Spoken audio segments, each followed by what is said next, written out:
We've talked about the world model and how we can manipulate people by distorting their world model so that when they receive input of things that are factual or evidential, the conclusion they draw is not the conclusion that an objective person would reach based on the evidence they're seeing.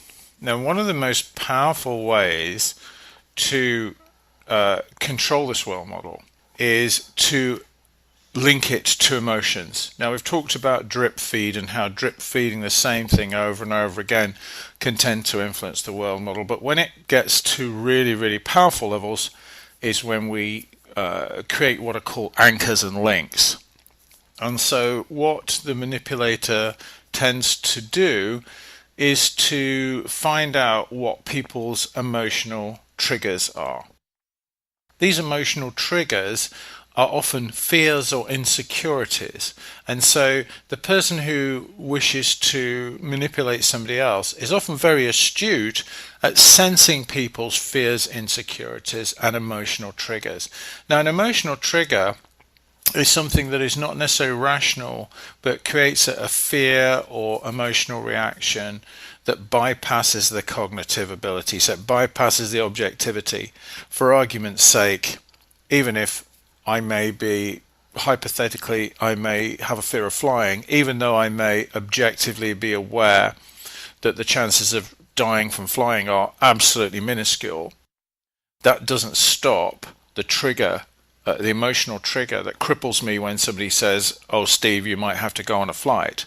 So this is one of the most powerful ways to actually program that world model, by linking it to emotional triggers. Now, I'll use the terminology anchors and links. This is used in other disciplines as well, but for the purpose of this book, please appreciate that this is the metaphysical approach. If I use these terms anchors and links and you say, "Oh, well, that's not the way I've been taught they work," it's a similar name, but it might actually be something different. So the book is in its own context and really is based on the metaphysical work as opposed to any sort of psychological work. So what anchors and links do is they link concepts together and they link to emotional triggers. So for instance, if I want to, we talked about Susan in another earlier chapter, if I want to create the perception that Susan is untrustworthy, I can create an anchor. So I would call her untrustworthy Susan or fake Susan or something. I'll create a nickname, an anchor, so that what happens is subconsciously there's an association with Susan being fake or untrustworthy. So each time I refer to Susan, I'll go, "Oh, that's fake Susan." Now, even though the evidence may not show that, gradually over time, this drip feed process, it's going to help change that world model. And then what I want to do, I want to create a link to an emotion. So if there's somebody particularly who I don't want to trust Susan, I'll find out what their emotional trigger is. And maybe their emotional trigger is, let's say, being lied to. I will then create the link between fake Susan who lies. So I've created the anchor that Susan is fake, and I've created a link to an emotion that Susan lies. And so for that person who fears being lied to, it's going to be very, very hard for them over time to see Susan as not fake or lying. And so by drip feeding this into them, I can gradually change that world model. And then what people who manipulate tend to do is they tend to then get other people to believe the same sort of thing, and then they create anchors and links between the people. So they say, "Well, you know, Joan had a problem with Susan, don't you?" And whether Joan had a problem or not with Susan, the doubt has been created and it's linked and triggered to the fear. So if the person goes and says to Joan, "Did you have a problem with Susan?" and they go, "No," there's still the doubt and the fear which will say, "Well, maybe they're just not telling the truth. Maybe that's another person not telling the truth. Maybe everyone's lying to me." So anchors and links are incredibly powerful. So an anchor is using a label or name for somebody. Fake Susan kind Fred or whatever it is, liar Jim. It's the label that tags onto that person that creates an association. That each time you repeat their name, you create that association, and then the links link to emotional triggers, and that's a bit more personalized. So for instance, we find out which each person's emotional trigger is, and then we create a link to that. People who manipulate groups of people find out what the social group's fear is. So for instance, if they were going to try to influence a group of people who were, say, religious, they would create anchors and links that somebody is ungodly or is not religious or is somehow part of a competing religion or doesn't believe in God or something in that way. That would trigger the group's common emotional triggers, and they would then label that person. They would use a label as atheist, or maybe they'd use a label as they're from a competing religion, that sort of thing. Even if it's not true, it's going to trigger that group of people and gradually manipulate them in that way. And then what happens, it comes a bit three-dimensional. To support the anchors and links that have already been embedded to the person or group of people, what you then is reinforce it with other anchors and links.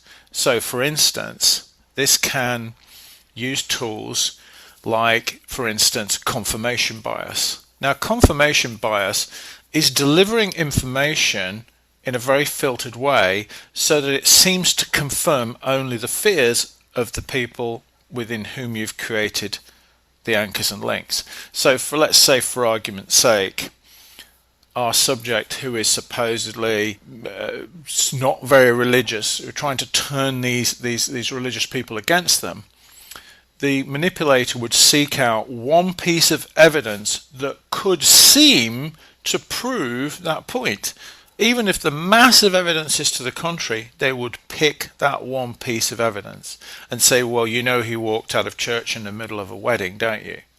Now, the guy may be a surgeon who got beeped, he had to go and operate on somebody, or the lady may have heard one of her kids in an accident. There could be a whole host of reasons, but the point is the confirmation bias is going to work because you're filtering only that piece of information and you're alleging that it confirms these people's fears. And because they are already triggered by these links and anchors to have this distrust of this person, the confirmation bias simply says, yep, that's true. That's exactly confirming our fears about that person. So what happens is you're starting to get a picture that the person or people who are seeking to manipulate others, anything from a handful of people at work through to a large political campaign, to a multinational corporation that wants you to smoke cigarettes, to a nation-on-nation distortion campaign or something against a celebrity or public figure. It's creating this web of anchors and links and filtering information to give confirmation bias to support the anchors and links that have embedded. And the more people you can find and connect them together who have already bitten on those anchors and links, the more you can network them and the more you can feed the information in that's going to trigger the confirmation bias. And this is where social media is God's gift to manipulation. It's absolutely a propaganda tool for the masses. We'll talk about why in a moment, but its setup absolutely lends itself to this. Once all these tools have been used, the creating anchors, links, and using context switching and filtering information to produce confirmation bias. Once this web has been woven over a period of time, it will change that world model. So the frame of reference that the subjects have is now self-perpetuating. So you could even stop the manipulation. You can cease to using all the tools that you've used because you've now changed the world model.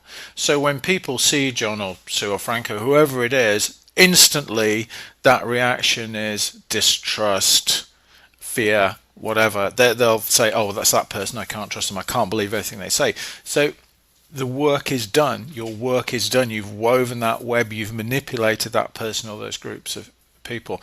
And it's why And from that you can see why this is such a powerful tool for propagandists. And it takes an awesome amount of work to change that world model back. It really does take a lot of work. So once that world model has been changed, people can be definitely controlled.